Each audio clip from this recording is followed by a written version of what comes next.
Hi, and welcome back. I'm Meg Dendler, and we're going to be continuing to read Why Kimba Saved the World. We're on chapter 6 now, but we're actually going to read chapters 6 and 7 together because 6 is only a page or so. So here we go with Why Kimba Saved the World. Chapter 6, Price of Freedom.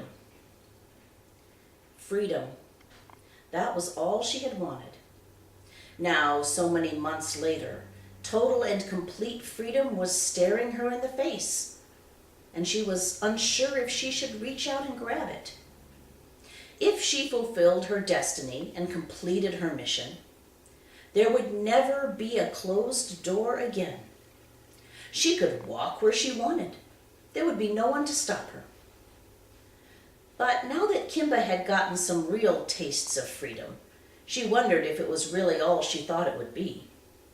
In the last few weeks, there had been scary moments. She had felt lost and alone and frightened. She had faced the thought of losing Mama and Daddy, and it was a horrible feeling.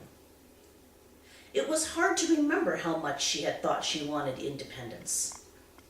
Just to be big and grown up, and to go wherever she wanted had obsessed her thoughts every waking moment. But as the answers to her questions about the world were answered, she found that there was little left that she really wanted to explore. Was it enough to be just safe and settled? She knew what the answer would be from the cat in the mirror. A cat should desire freedom above all else. But is that really what Kimba felt now, this moment? What did she really want more than anything else, if she looked deep into her heart? There were so many lives at stake.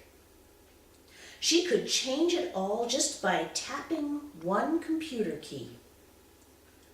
What would the other cats in the house tell her to do?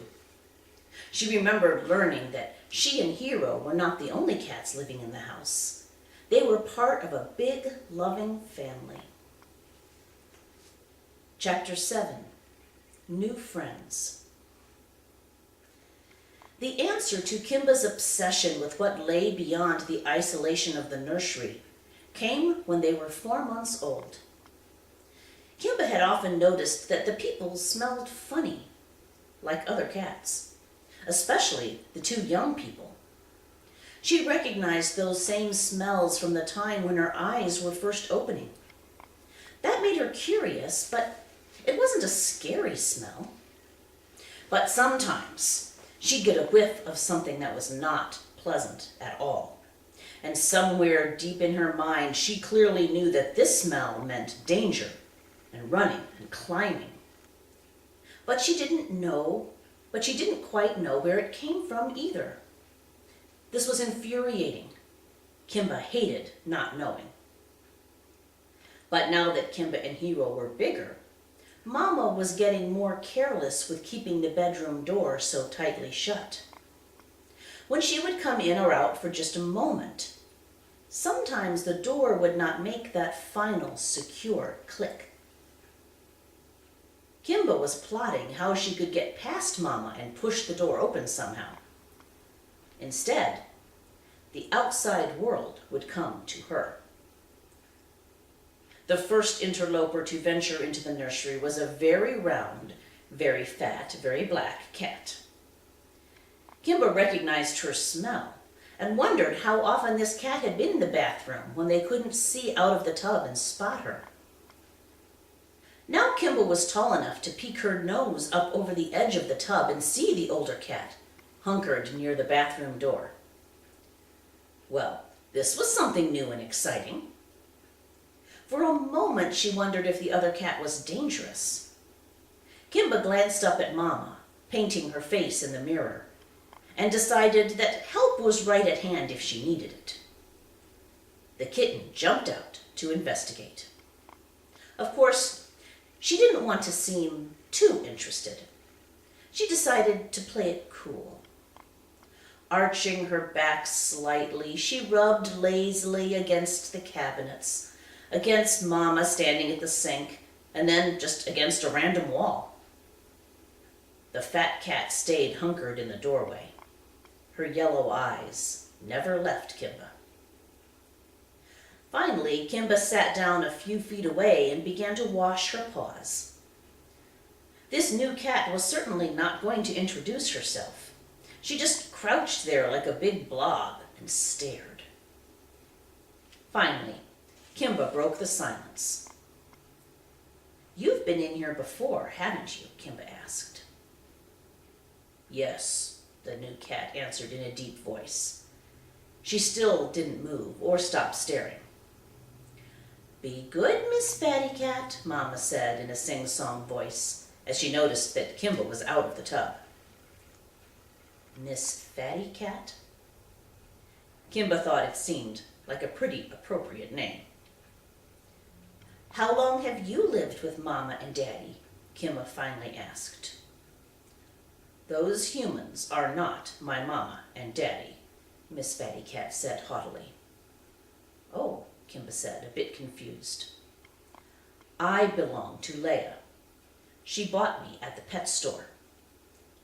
"Bought you?" Kimba wondered. "Yes," Miss Fatty Cat went on.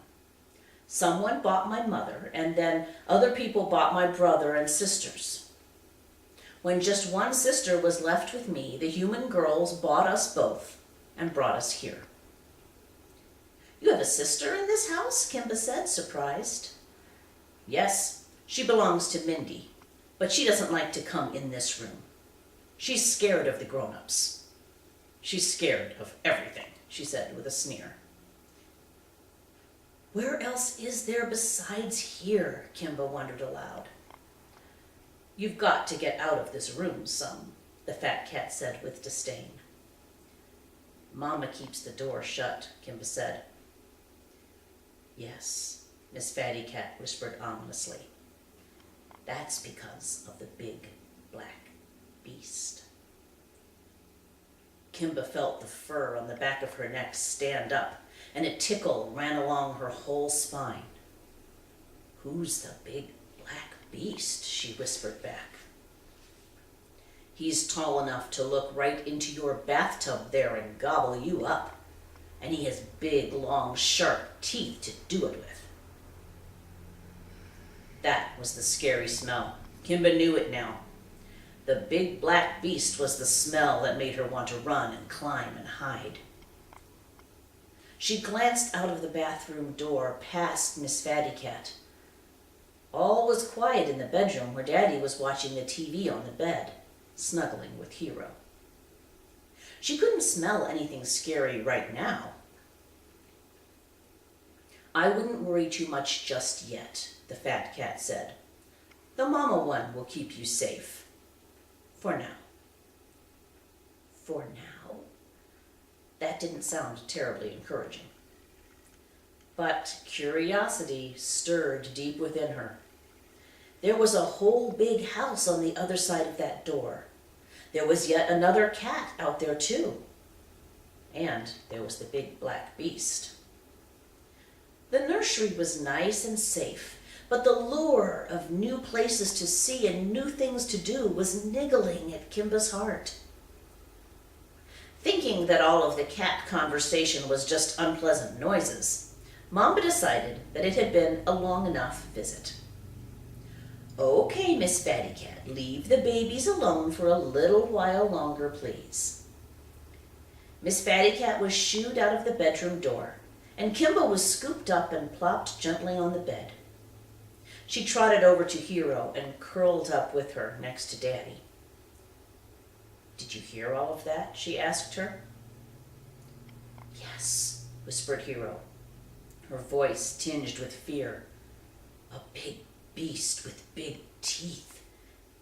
Maybe we should just stay in here where it is safe." Kimba agreed, at least temporarily. She was not so worried about Miss Fatty Cat or her sister, but the big black beast sounded like a problem. She would have to find a way to get around him. That's the end of Chapter 7. I hope you'll join us again for Chapter 8.